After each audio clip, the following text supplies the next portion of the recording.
വീണ്ടും പൊട്ടിത്തെറികൾ ഉണ്ടാവുകയാണ് ജയ്സൺ. അതെ ഇപ്പോൾ ഈ ഒരുക്കി വെച്ചിരിക്കുക, അതായത് വീണ്ടും വീണ്ടും വലിയ വലിയ പൊട്ടിത്തെറികൾ ഉണ്ടാകുന്നു. അതിന്റെ ദൃശ്യങ്ങളാണ് നാം ഇപ്പോൾ കാണുന്നത്. പ്രധാനമായും ഇതെല്ലാം വിവിധ കൂടുകളിലാക്കി ഷീറ്റ് കൊണ്ടും അതുപോലെ തന്നെ ചെറിയ കൂടാരങ്ങളൊക്കെ ഉണ്ടാക്കി അവിടെയെല്ലാം സൂക്ഷിച്ച് വെച്ചിരിക്കുകയായിരുന്നു. ഇത് സ്വാഭാവികമായും ഓരോ ഭാഗത്തേക്ക് ഓരോ ഇനം തിരിച്ച് സൂക്ഷിച്ച് വെച്ചിരുന്ന ഭാഗത്താണ് ഇപ്പോൾ വ്യാപകമായ ഒരു ഭാഗത്തു നിന്ന് തുടർന്ന് അഗ്നി അങ്ങ് പല ഭാഗത്തേക്കും പടരുന്ന സ്ഥിതി ഉണ്ടാകുന്നത്. കനത്ത ചൂടായതുകൊണ്ട് തന്നെ ആ അഗ്നിബാധ എന്തുകൊണ്ട് സംഭവിച്ചു, എവിടെ നിന്നാണ് തുടക്കമുണ്ടായതെന്ന് സംബന്ധിച്ച് ആർക്കും ഒന്നും പറയാൻ കഴിയില്ല. പറയാൻ കഴിയുമ്പോൾ ഇതിന്റെ പരിസരത്തേക്ക് പോകണം. ഇപ്പോൾ തന്നെ നാം കണ്ടതാണ്, നാം നിൽക്കുന്നതിന് ഏകദേശം 100 മീറ്റർ അപ്പുറത്താണ് ഇത്തരം തുടർച്ചയായി ഈ കുഴിമിന്നലുകൾ ഒരുക്കി വെച്ചിരിക്കുന്നത്. അതാണ് ഇപ്പോൾ പൊട്ടുന്ന ശബ്ദവും ദൃശ്യങ്ങളും നാം കണ്ടത്. ഇപ്പോൾ ഈ പ്രദേശം മുഴുവൻ പുകപടലമാണ്. പ്രധാനമായും കാര്യമായ ദൃശ്യങ്ങളൊന്നും തന്നെ അങ്ങോട്ട് കാണാൻ കഴിയില്ല. ആളുകൾക്കോ സുരക്ഷാ ഉദ്യോഗസ്ഥർക്കോ ഫയർഫോഴ്സിന്റെ ഉദ്യോഗസ്ഥർക്കോ പോലീസിനോ നാട്ടുകാർക്കോ ഒരു രക്ഷാപ്രവർത്തനവും നടത്താൻ കഴിയാത്ത വലിയ പ്രതിസന്ധിയാണ് സത്യത്തിൽ ഇപ്പോൾ ഉള്ളത്.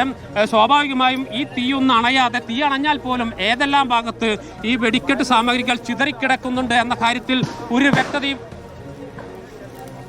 ഒരു വെടിക്കെട്ടിന് പൊട്ടുന്ന അതേ ശബ്ദത്തോടും അതേ ഇതോടും കൂടിയാണ് ഇപ്പോൾ പല സ്ഥലങ്ങളിൽ സൂക്ഷിച്ചിരിക്കുന്നത്, പൊട്ടിക്കൊണ്ടിരിക്കുന്നത്. ഒരു ഉറപ്പും ഇല്ലാതെ അങ്ങോട്ട് പോകാൻ കഴിയില്ല. കാരണം ഈ വലിയ തോതിൽ വെടിക്കെട്ട് സാമഗ്രികൾ സൂക്ഷിച്ചു വെച്ചിട്ടുണ്ട്. ആ വെടിക്കെട്ട് സാമഗ്രികൾ എവിടെയെല്ലാം ചിതറിപ്പോയിട്ടുണ്ടെന്ന കാര്യത്തിലൊന്നും ഒരു വ്യക്തതയുമില്ല. അതുകൊണ്ട് തന്നെ യാതൊരു സുരക്ഷിതത്വവും അങ്ങോട്ട് പോകാനില്ല. ഒരു നിശ്ചിത അകലം പാലിച്ച് മാത്രമേ ഇവിടെ നിൽക്കാൻ കഴിയൂ. മാത്രമല്ല, ഫയർഫോഴ്സിന്റെ പ്രവർത്തനങ്ങൾക്കും ഒരു ലിമിറ്റുണ്ട്. ഇവിടെ അങ്ങോട്ട് പോയി ആ വലിയ രീതിയിൽ രക്ഷാപ്രവർത്തനത്തിന് ഒരു സാധ്യത നിലവിലില്ല. ഇപ്പം നമുക്ക് ദൃശ്യങ്ങളിൽ കാണാം, ആ കത്തുന്ന ഭാഗത്തൊക്കെ വെടിമരുന്നുകൾ സൂക്ഷിച്ചിരുന്നു. ഇടയ്ക്കിടയ്ക്ക് അവിടെ വലിയ തോതിൽ പൊട്ടലുകൾ ഉണ്ടാകുന്നു. അതേസമയം ഒരുപക്ഷെ ഇത് പല സ്ഥലങ്ങളിലേക്ക് തെറിച്ചു വീണ് മറ്റു പല സ്ഥലങ്ങളിലേക്ക് കൂടി ഇതിന്റെ സ്ഫോടനം ഉണ്ടാകുമെന്ന ആശങ്ക കൂടിയുണ്ട്. അതിനകത്ത് എത്ര ആളുകളുണ്ട് എന്ന കാര്യത്തിലും ഒരു വ്യക്തതയുമില്ല. അതുകൊണ്ട് തന്നെ വളരെ അനിശ്ചിതാവസ്ഥയിലാണ് സത്യത്തിൽ കാര്യങ്ങൾ പോകുന്നത്. അവിടെ ഉള്ളത് മുഴുവൻ കത്തിത്തീർന്നല്ലാതെ ഒരു ഇഞ്ച് പോലും അങ്ങോട്ട് നീങ്ങാൻ കഴിയില്ല. അത്രയേറെ അപകടം നിറഞ്ഞ ഒരു സാഹചര്യം നമുക്ക് ആ ദൃശ്യങ്ങളിൽ കാണാൻ. നിന്ന് കത്തുകയാണ്.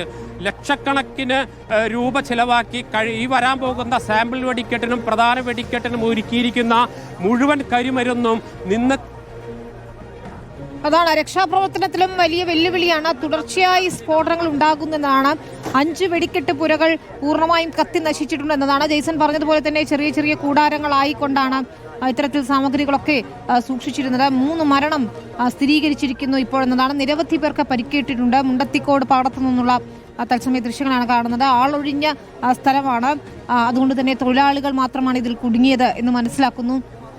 തൃശ്ശൂർ പൂരത്തിന്റെ ഒരുക്കത്തിനിടെ 26-ാം തീയതി പൂരം നടക്കാൻ പോവുകയാണ്. അതിന് തൊട്ടു മുൻപ് സാമ്പിൾ വെടിക്കെട്ടുമുണ്ട്. ഇതിനായി വേണ്ടിയുള്ള കരിമരുന്ന് ഉൾപ്പെടെയുള്ള സാമഗ്രികളാണ് അവിടെ സൂക്ഷിച്ചിരുന്നത്. 6 പേരുടെ നില ഗുരുതരമാണ് എന്നുള്ള വിവരങ്ങൾ കൂടി വരികയാണ് തൃശ്ശൂർ മെഡിക്കൽ കോളേജിൽ നിന്ന്. ഏതായാലും ഞെട്ടിക്കുന്ന ഒരു ദൃശ്യം, ഞെട്ടിക്കുന്ന ഒരു സാഹചര്യം, ആശങ്കപ്പെടുത്തുന്ന ഒരു സാഹചര്യമാണ്.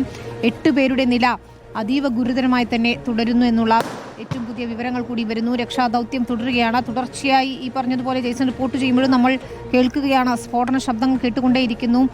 ഇപ്പോൾ മറുഭാഗത്തു കൂടി രക്ഷാപ്രവർത്തകർ അവിടേക്ക് എത്തുന്നുണ്ട്. അവിടെ നിന്ന് ചിതറിയ നിലയിലുള്ള ശരീരഭാഗങ്ങളൊക്കെയാണ് കിട്ടിക്കൊണ്ടിരിക്കുന്നത്. അതുകൊണ്ട് തന്നെ ആശങ്കപ്പെടുത്തുന്ന ഒരു സാഹചര്യം എന്ന് തന്നെ പറയണം. വെടിക്കെട്ടുപുരയിലാണ്, തിരുവമ്പാടിയുടെ വെടിക്കെട്ടുപുരയിലുണ്ടായ സ്ഫോടനത്തിന്റെ ദൃശ്യങ്ങളാണ് നമ്മൾ കാണുന്നത്.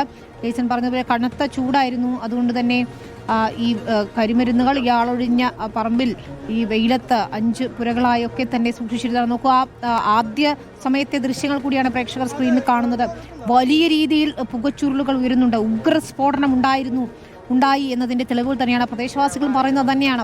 അവിടെ ആകെ കുലുക്കുന്ന രീതിയിലുള്ള വലിയ സ്ഫോടനമാണ് ഉണ്ടായത് എന്നതാണ്.